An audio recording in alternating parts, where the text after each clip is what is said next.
Hello everyone, welcome back to my YouTube channel. If you are preparing for a company secretary articleship interview, then this video is what you need. Today, I'll share the most important questions that are commonly asked for the CS articleship interview. So, after appearing in multiple CS articleship interviews across PCS firm, listed companies, private companies, I have noticed one single pattern that question repeat. So, I have prepared few list of questions that are commonly asked in the articleship. And so let's start with the basic part.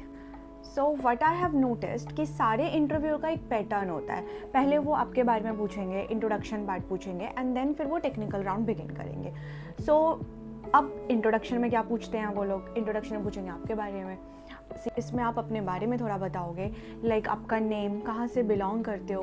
अगर वो लोग खुद से पूछें कि घर में कौन कौन है, देन आपको बताना है. अदरवाइज आई से कि डायरेक्ट आप जंप करना कि आपका एजुकेशनल बैकग्राउंड क्या है, बीकॉम कहाँ से करी, स्कूलिंग कहाँ से करी, सीएस का एग्ज़ाम कौन से लेवल क्लियर हो गए. If you are giving interview after the CS executive, then अपना एग्जेक्टिव के नंबर्स बताना, या फिर ये बताना कि फर्स्ट टाइम में क्लियर किया नहीं किया. Although it doesn't matter, first attempt doesn't matter, but हाँ अगर किसी का फर्स्ट अटैम्प्ट है देन आई से कि हाँ एटलीस्ट बोलो. Same goes in professional level as well. अगर आप प्रोफेशनल के बाद एग्जाम दे रहे हो तो ये मेंशन करो. अगर आपका फर्स्ट अटैम्प्ट नहीं है देन डोंट मेंशन इट. जब तक आप इतना सब कुछ बताओगे वो बीच में खुद ही इतना तो रुकेंगे ही नहीं. इसके बाद वो सीधे खुद ही अपना नेक्स्ट क्वेश्चन पे जंप कर जाएंगे and that would be your technical round. So यहाँ पे आता है कि क्या क्या क्वेश्चंस मैं प्रिपेयर करूँ फॉर द इंटरव्यू एंड क्या क्या कॉमन क्वेश्चंस हैं. उसके लिए मैंने लिस्ट प्रिपेयर करी. स्टार्ट करते हैं विद कंपनीज एक्ट जो टेक्निकल राउंड है, और कंपनीज एक्ट से क्या क्या इंपॉर्टेंट क्वेश्चंस हैं जो एंड कॉमन क्वेश्चंस हैं जो पूछे जाते हैं. तो इसमें सबसे पहले है सेक्शन 135 CSR. इसके बारे में तो आई गेस सबको ही पता होगा अगर कंपनी सेक्रेटरी किया है तो. And so common question. तो CSR की एप्लीकेबिलिटी क्या है, लिमिट क्या है, उसका कमेटी कॉम्पोजिशन कब होता है, इन सब के बारे में आप पढ़ लेना. देन सेक्शन है 164 that is disqualification of director. और ये मैंने देखा है कि इसका एक फॉर्म जाता है दैट इज़ DIR 8 एंड इसके बारे में ऑलमोस्ट सारे इंटरव्यू ने मेरे से पूछा है.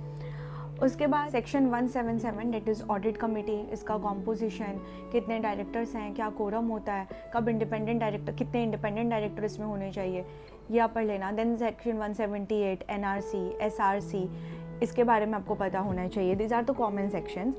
188 रिलेटेड पार्टी ट्रांजैक्शन, इसके बारे में तो हर एक कोई, स्पेशली अगर प्राइवेट कंपनी है तो फोकस करेंगे ही करेंगे रिलेटेड पार्टी ट्रांजैक्शन पे. 184 ये है इंटरेस्ट ऑफ डायरेक्टर. इसमें एक फॉर्म जाती है that is MBP1 and it is very important form. तो इसके बारे में भी हर एक कोई पूछेगा ही पूछेगा, तो MBP1 के बारे में बता देना. और ये भी वो पूछ सकते हैं कौन से सेक्शन में लिखा हुआ है, तो बता देना 184 में लिखा हुआ है. Then 186 loan guarantee security interest. 186 की नॉन एप्लीकेबिलिटी, इसका अप्रूवल हमें कब कब लेना पड़ता है. तो उसकी एक लिमिट है, 100% की लिमिट है और एक 60% की लिमिट है. That you have to go through with that. Then section 197 that is managerial remuneration. Schedule 5 ये भी आप पढ़ लेना. 196 अपॉइंटमेंट ऑफ KMP. 149 बोर्ड का कॉम्पोजिशन, ये तो बहुत ही इंपॉर्टेंट क्वेश्चन है बोर्ड का composition.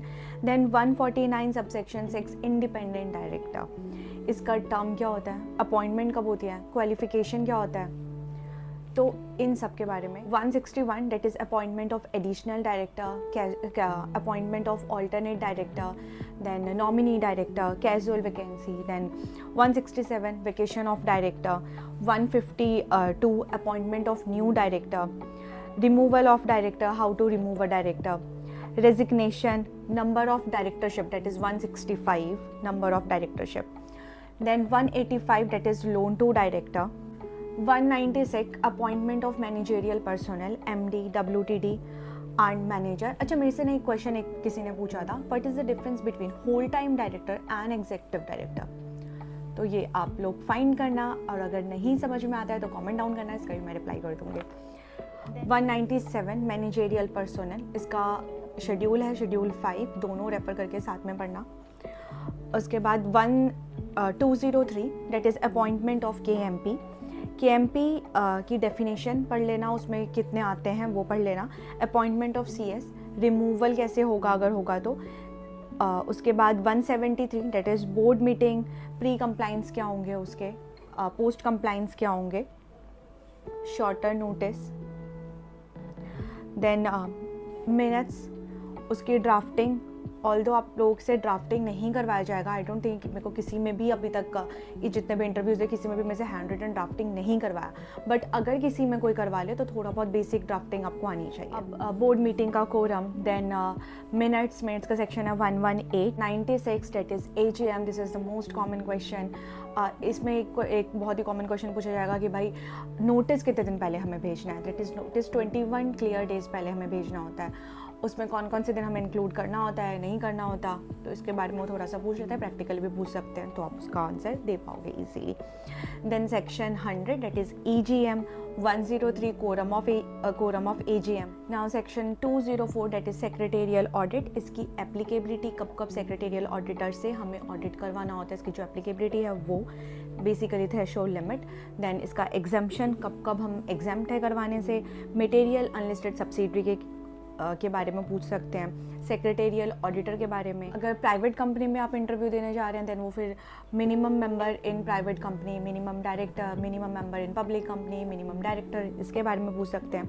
Then private placement that is section 42, preferential issue versus private placement, इसके बारे में पूछ सकते हैं, एंड प्रेफरेंशियल इशू का है सेक्शन 62।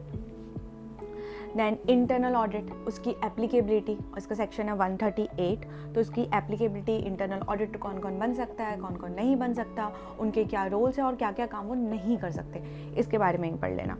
देन ऑडिटर का अपॉइंटमेंट कैसे करते हैं, इसका है सेक्शन 139, प्लस ऑडिटर की वैकेंसी अगर है तो उसको रिमूव भी कैसे करते हैं। देन और डायरेक्टर का अपॉइंटमेंट 152, डायरेक्टर की वैकेंसी उसके बाद। Then section 62 that is right issue, ESOP के बारे में पूछ सकते हैं। अगर आप किसी PCS फॉर्म में जा रहे हैं जो मर्जर अमलगमेशन से रिलेटेड भी काम करे तो वो सेक्शन 230, 232 ये पूछेंगे ही, इसी से डील करता है compromise and arrangement and merger and amalgamation. Section 92 के बारे में पूछ सकते हैं, इसका एक फॉर्म है that is MGT7, it is very important form, तो इसके बारे में पूछ सकते हैं, इसकी ड्यू डेट क्या है।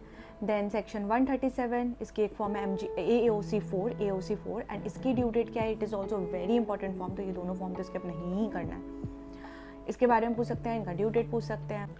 If you are going for an interview in PCS form और in a private company, then private company की वो डेफिनेशन पूछ सकते हैं, इसका है 268 to subsection 68, and I think that's all for the companies act, मतलब उसके जितने भी इंपॉर्टेंट क्वेश्चन है मैंने आपको सब कुछ बता दिया है। Now I'll make a separate video for the listed compliance के questions के लिए and for all the important forms जो इंटरव्यू में पूछे जाते हैं। Thank you for watching this video, and if you found this video helpful then don't forget to like, share and subscribe. Bye bye. Thank you.